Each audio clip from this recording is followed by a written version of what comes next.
name is Stephanie Acoba, and I had the privilege of doing my practicum with the Kauai Veterans Memorial Hospital with the Fiscal Management Officer, Rochelle Lorenzo. Before and during the beginning of the semester, I had a difficult time finding a place that would allow me to do my practicum for this course because I needed this class to graduate. Luckily, Ms. Lorenzo gave me the opportunity to work with her and her staff to learn the roles of the accounting department in a hospital with exposure to the human resources department. Kauai Veterans Memorial Hospital, also known as KVMH, is the regional headquarters of the Kauai region of Hawaii Health Systems Corporation, residing on the west side of the island in Waimea. And the sister company of KVMH is Samuel Mahilona Memorial Hospital, also known as SMMH, residing on the east side of Kauai in Kapa'a. Both facilities care for our hospital and clinic patients. KVMH is a full-service critical access hospital that was named in honor of our Kauai veterans in 1957. It also has its own outpatient clinic along with other outpatient clinics located in Port Allen and in Kalaheo. A few of KVMH services include a 24-hour emergency service, family birth center, outpatient clinics, rehabilitation therapies, long-term, acute, and intensive care. Also specializing in family medicine, pediatrics, internal medicine, surgery, orthopedics and sports medicine, along with women's health and lifestyle management. A little history about Kauai Veterans Memorial Hospital, or West Kauai Medical Center, is that the west side of Kauai was in need for health care in the community. So that is when Waimea Hospital and Morgue was built in 1927. It was supported by the 3 neighboring plantations, along with local businesses within the area. In 2001, KVMH was the first hospital in Hawaii to be designated a critical access hospital that ensured rural communities to have access to needed medical services through federal cost reimbursements. The vision for West Kauai Medical Center is to continue serving the Westside communities by providing quality health and enhancing the personal touch. This practicum process has given me a lot of insight on the accounting department of Kauai Veterans Memorial Hospital. As part of my orientation, I was introduced to the different policies that are in place, such as no tolerance for harassment, dress codes, and being informed of the procedures. I also had to understand the different code colors that indicated the different safety procedures. From what I understand, KVMH sets those code colors so staff members understand the type of emergency when the code is announced over the intercom. This enables the staff to take the appropriate action based on whatever the emergency is. Another important policy that I had to be aware of and understood was the HIPAA privacy rule, which protects the privacy of individual identifiable health information. Basically, it means I would be hearing a lot of confidential information, and it was put in place to protect the patient's privacy. Many of these apply to one's everyday life because whether we are at home or at a job, there are policies and procedures that must be followed. Throughout the rest of this experience, my morning job was to do the daily cash management and reporting. The daily cash management and reporting includes informing administration of the daily deposits, month-to-date collections, the balance to collect, as well as the bank balance. This gives the administration the financial information needed to make important decisions on their course of action regarding cash flow. Another task I performed was to look at the internal control of the daily deposits, such as cash, check, credit card settlements, and electronic funds transfer.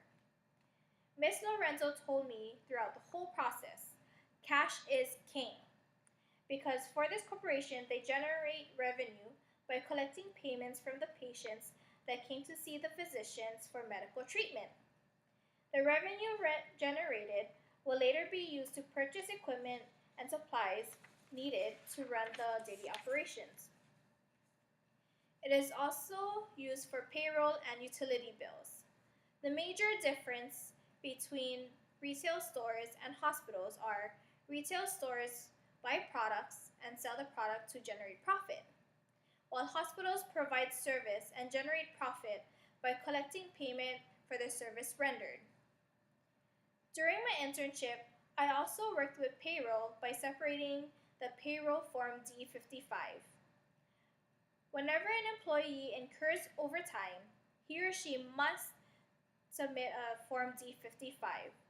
The company uses this form to match with census, a register that indicates the flow of patients to the hospital. Census gives the administrators an indicator, the number of nurses needed to care for the number of patients visiting the hospital. Hence, the more patients come in, the higher the entry for Form D55. And any discrepancies would indicate a mismanagement of staff needed. According to Ms. Lorenzo, when comparing the census and payroll, she checks to make sure the revenue aligns with payroll expenses. Another lesson I learned is how to post patient payments onto lockbox that was received through the mail. Then I would post them onto Chips or Series, a financial program that is used for billing on the hospital side of the organization. All of the payments that come within the statement time period must be posted accordingly to prevent double billing. This process must be followed properly to prevent customer service issues like double payments. Then later, the hospital would have to refund the double payments. Another accounting function I was responsible for was to keep track of the daily revenue at KVMH and SMMH through a system called LaserArc, and the professional fee revenues through a system called Connext.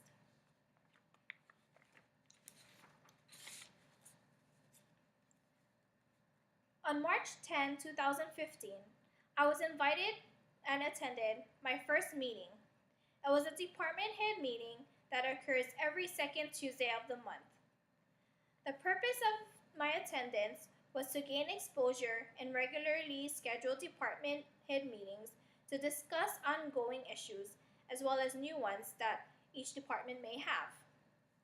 In the meeting, the accounting department discussed financial information and the importance of strengthening the front end of the revenue cycle and build awareness among the department heads.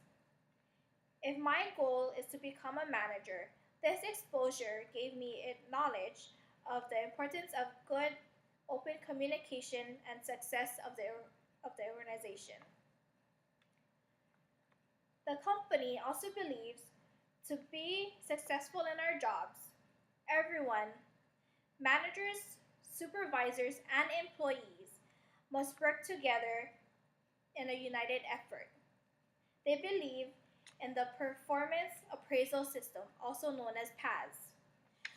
When work performance is excellent, it should be acknowledged and recognized.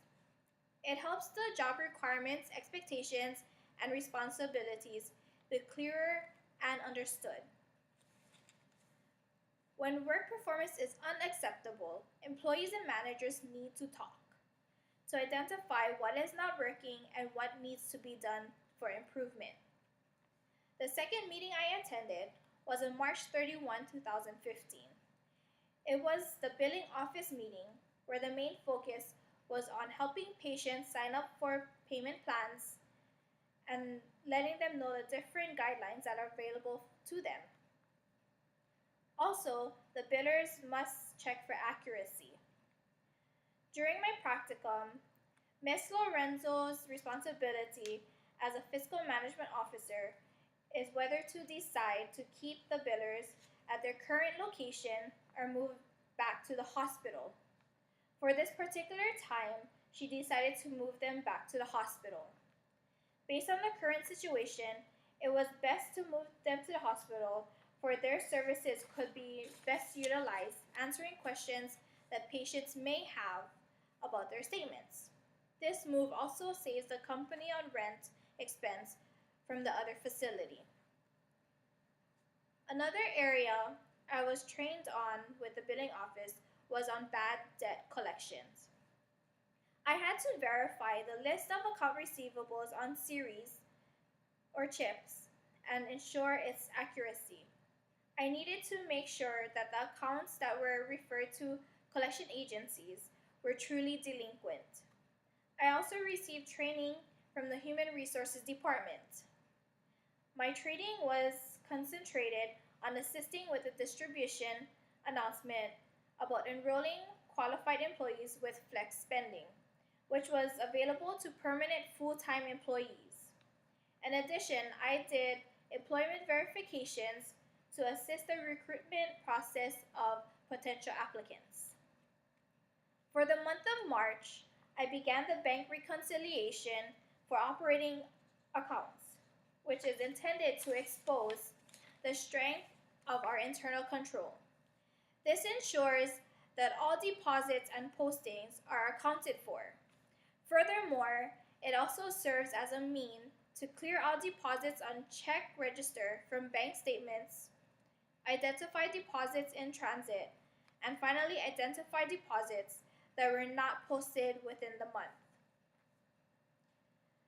Ms. Lorenzo also gave me exposure to the month-end closing financial statement reporting.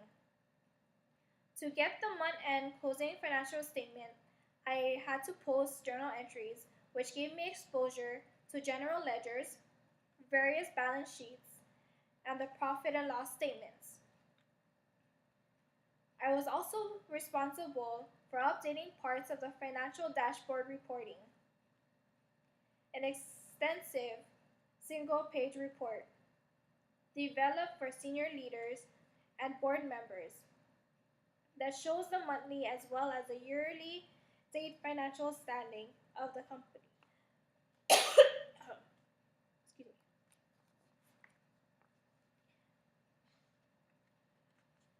In conclusion, my overall experience was of tremendous value for my development.